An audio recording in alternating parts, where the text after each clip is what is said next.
We're officially in the year of 2025. Now make no mistake that the whole world continues to follow the war in Ukraine. Now, at this moment, and despite the fact that we still don't know what the outcome will be, but according to the social media, especially what current US President Donald Trump tweeted recently that this war must end immediately. So in other words, Donald Trump is willing to be a negotiator for both sides. Now, given the fact that today we know that more than 1,000 days that we've seen the devastation in both countries, in Russia and also in Ukraine, and also at the same time, the Russian leader Vladimir Putin has not indicated any signals about giving up the war in taking over Ukraine. But meanwhile, Ukrainian President Zelenskyy also never said anything about making compromise towards Putin. Now, it looks like a rather difficult position for Donald Trump to accomplish this goal within the first 100 days. Now, one thing that we have to understand that when we're looking at the war in Ukraine, it's not just about Russia and Ukraine. And what about the North Koreans? And recently, that according to the article, the North Korean government has already sent the second wave of soldiers in order to support Russia. What does that say about the geopolitical change? And how about this diplomatic relationship between Vladimir Putin and also Kim Jong-un? Well, in this episode, we're going to talk about all of it. Well, ladies and gentlemen, it's my great honor to invite our distinguished speaker, who is the Dr. Jennifer Mathers. Dr. Mathers is a senior lecturer in international politics. Well, Dr. Mathers, and welcome to The Missing Piece. Thank you very much for inviting me. Well, Dr. Mathers, again, as I mentioned initially when I discovered you, because this amazing article that you wrote, which is entitled, North Korea is sending a second wave of soldiers to Ukraine, and here's why. Now, I want to start the conversation by asking you a simple question. From your perspective, how surprised were the Ukrainians to discover that actually the North Koreans are helping Russians to fight against them? Because again, previously, I have to say that it was quite astonishing to understand the North Korean government was willing to send troops to help the Russians. But right now, this looks like the continuation of the support. How, again, going back to the question, how surprised was Kyiv today to understand the whole dilemma in terms of fighting against both the Russians and also the North Korean militaries? Your thoughts? Yeah, so I think you're right. I think it was a big surprise. It was an unexpected development in many respects, because although North Korea has been providing Russia with a lot of weapons and ammunition, really, almost, well, not quite from the beginning, but quite early on. I think the export, shall we say, of military personnel, was not something that we necessarily were expecting. Although once the arrival was spotted over in Vladivostok in the far east of Russia, then there was plenty of time to adjust to the idea, because it took them quite a long time to be transported all the way across Russia to get to the border with Ukraine. It definitely represents a step up. Sort of a next level of military cooperation between Moscow and Pyongyang, and certainly there's I'm sure we'll talk about this. There's a whole wide variety of reasons why North Korea will have chosen to take this step.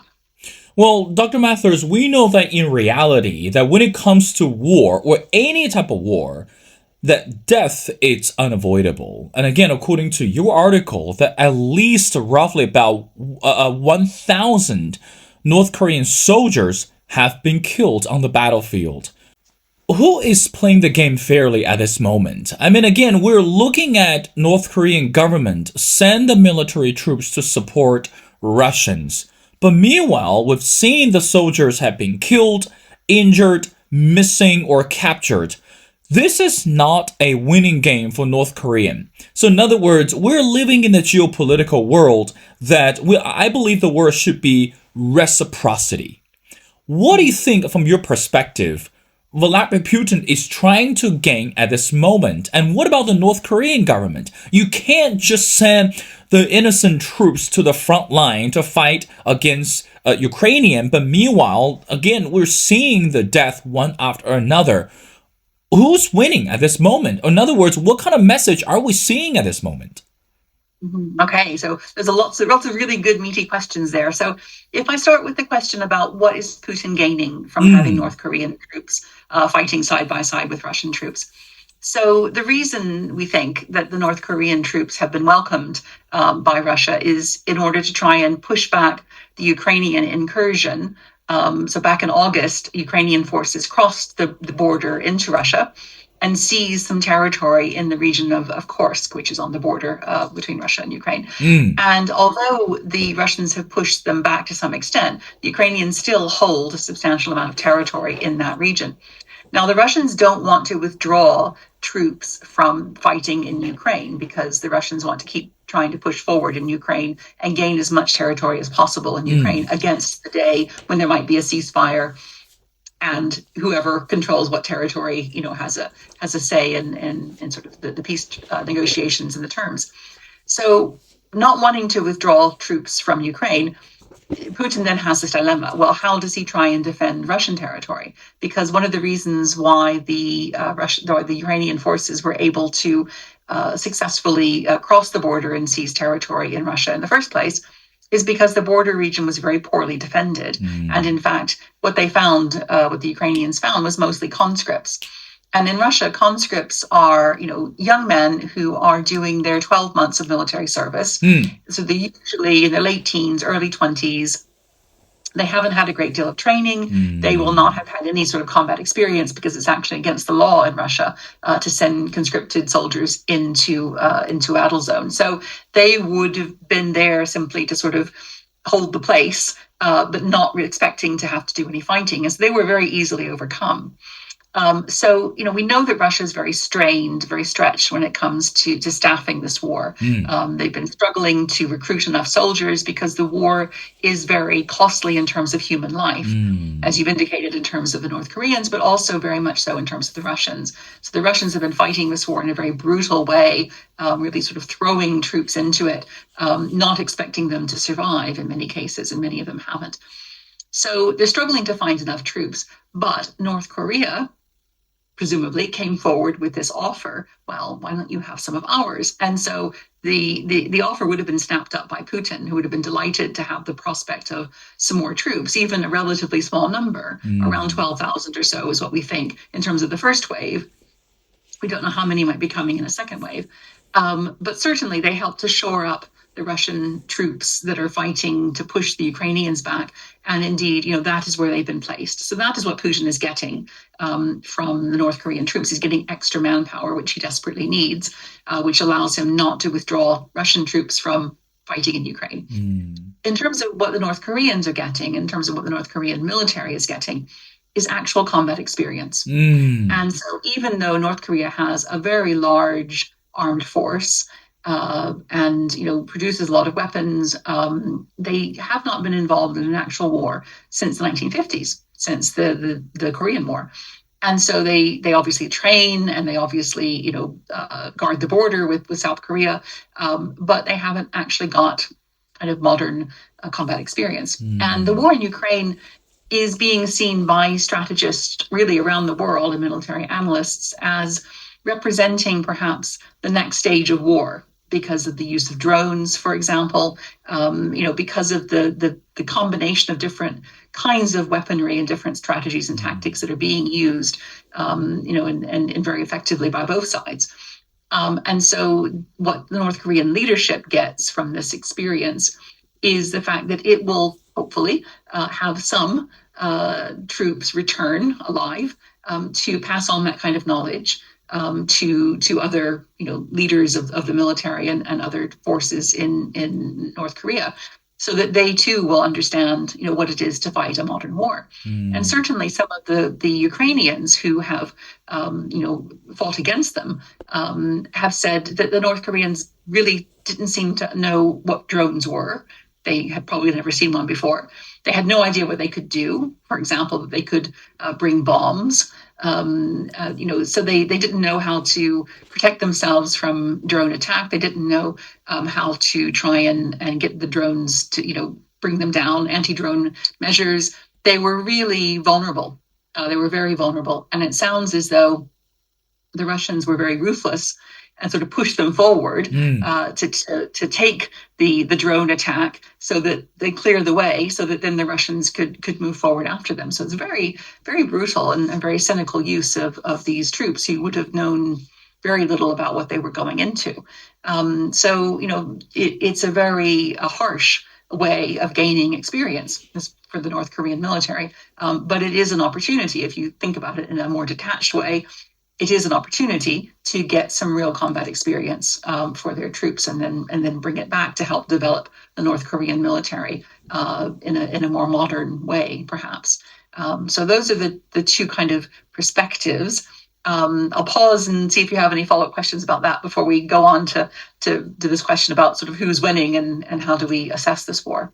Well, again, Dr. Mathers, I'm very glad that you thoroughly explained that. The follow-up question would be, based on what you just mentioned about this whole reciprocity, again, going back to the word, that Kim Jong-un and also Vladimir Putin, they're also looking for something in this relationship.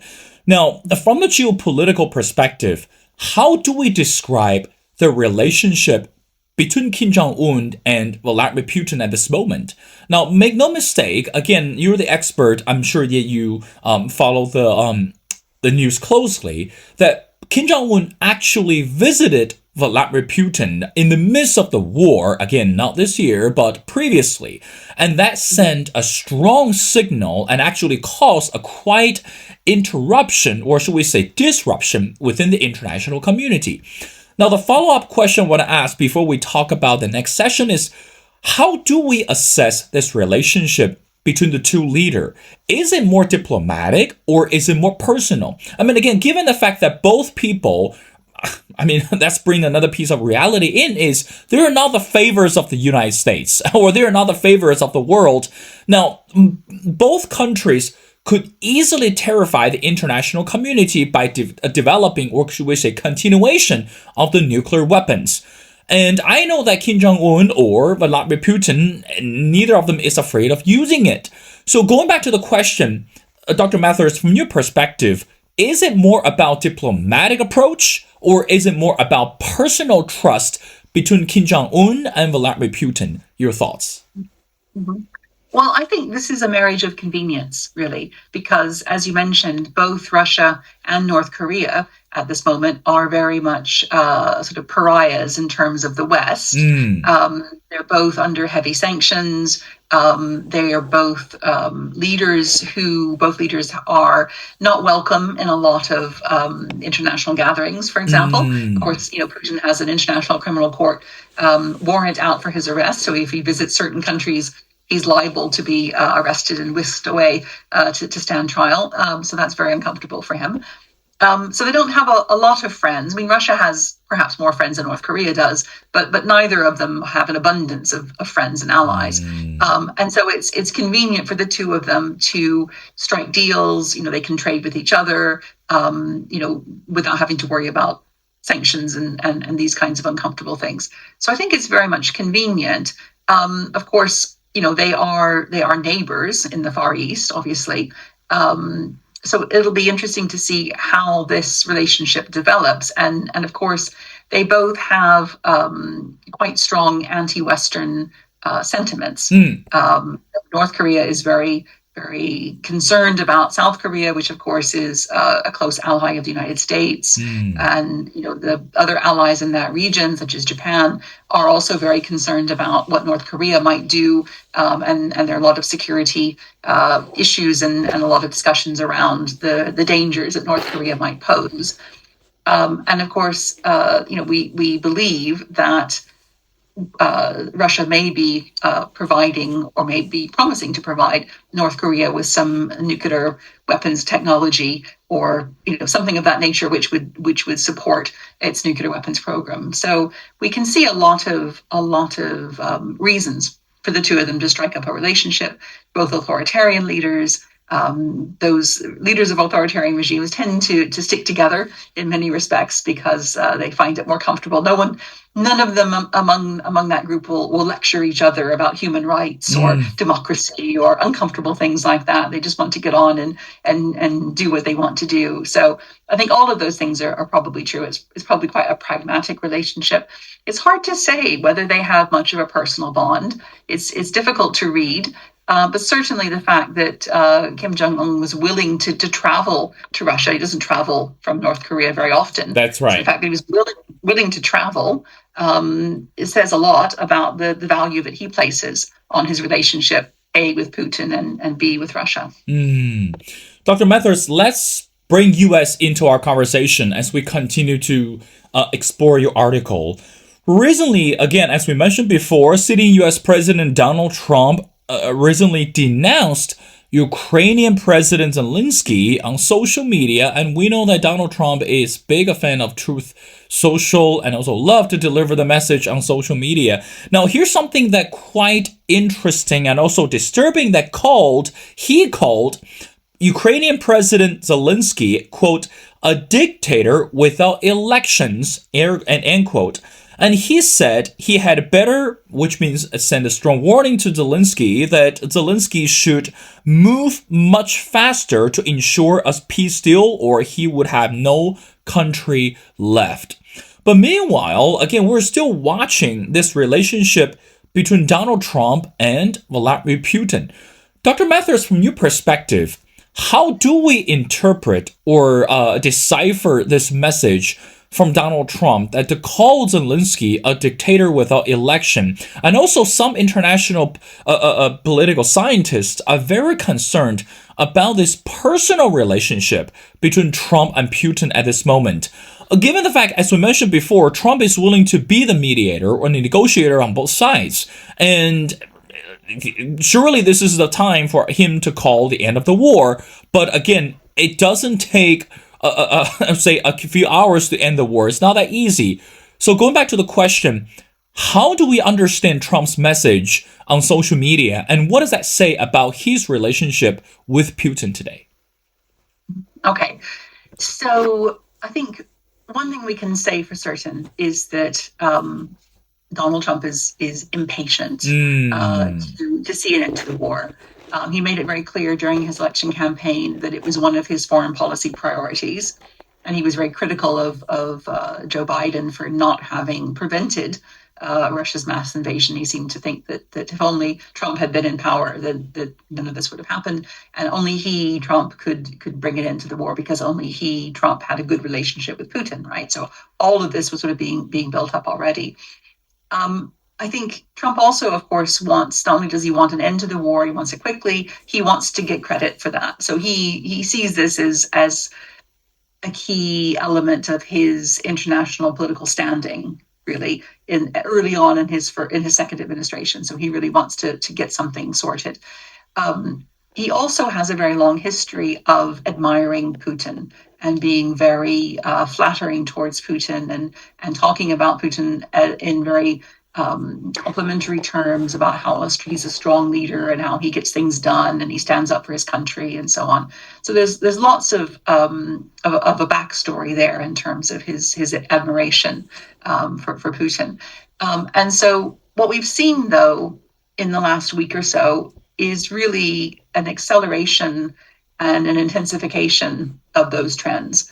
So it was widely expected that Trump would put pressure on the Ukrainians to make concessions to get a peace deal, right? So the Ukrainians are very firm and very adamant that they want to push the Russian aggressors out of Ukrainian territory, including out of Crimea, which was annexed illegally in 2014. And that is what they would hope and wish to do.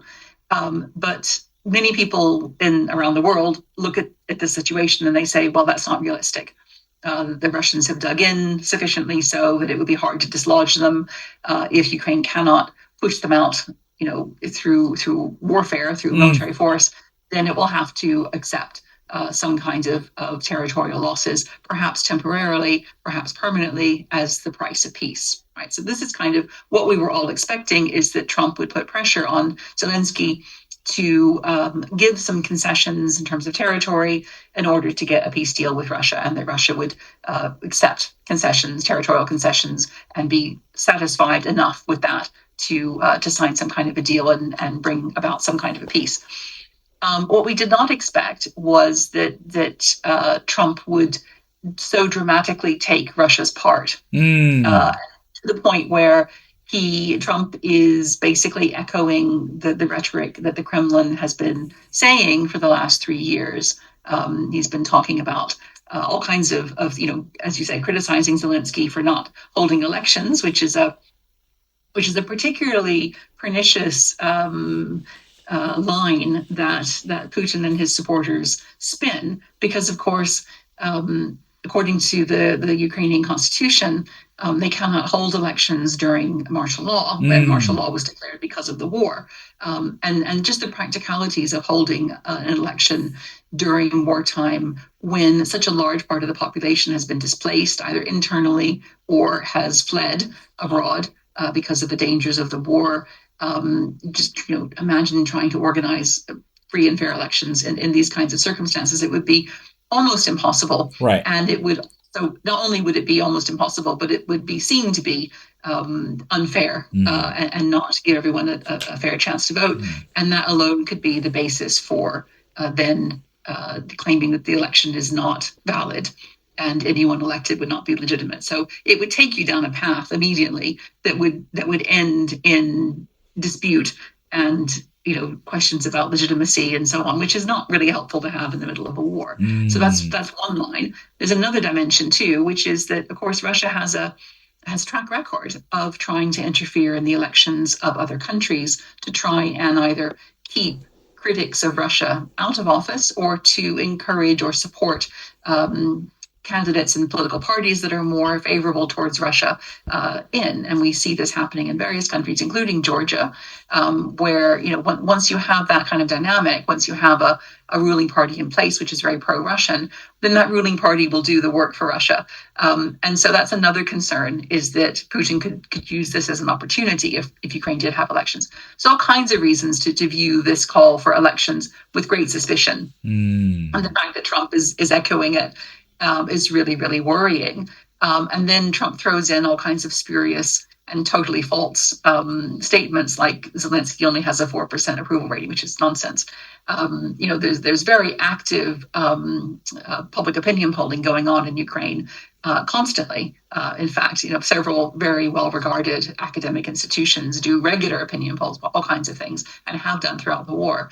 And Zelenskyy's approval rating is something, I think 57% was a figure that I saw recently, but I've also seen a figure in the 60s. So, it's healthy, much healthier than Trump's approval rating at the moment. So there's a lot there of simply, almost childish name calling. It's quite adolescent in many respects, the kinds of things that Trump is saying. And so on the one hand, it's very supportive of Putin. But on the other hand, it may be linked to the fact that Trump is very keen to do a deal over Ukraine's mineral deposits and its natural resources.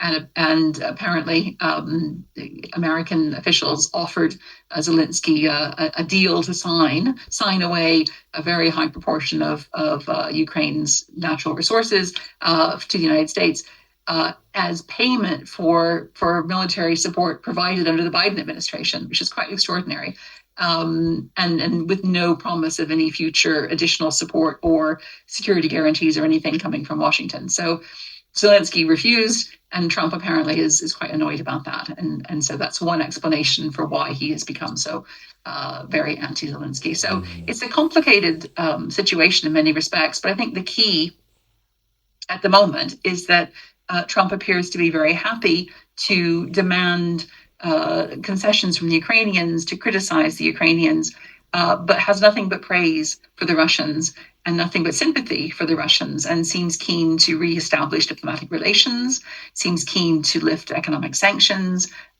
even is apparently may be willing to withdraw American troops from countries that are close to Russia, such as the Baltic states, such as Poland, to give Putin additional security guarantees and reassurances, never mind the Ukrainians.